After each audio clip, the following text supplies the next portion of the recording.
Баршаңызға ассалаумағалейкум. Болат Назарбаевтың ұлы не себепті антикордан кеткені белгілі болды. Антикор орда қыз тілшісіне Болат Назарбаевтың ұлы Ербол Назарбаевтың қызметінен кетті деген ақпаратты растап, оның не себепті кеткенін айтты.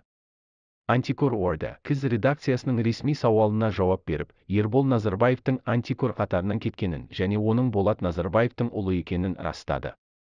Бөлімнің ұсынған мәліметі бойынша, Ербол Назарбаевтың қызметтен кетуі қаңтар оқиғасына еш қатысы жоқ.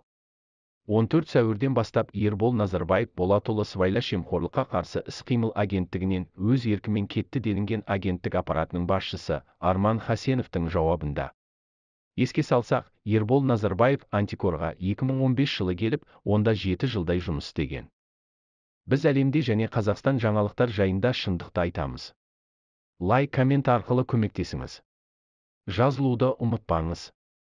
Бұл арна үшін сіздерден ең үлкен көмек.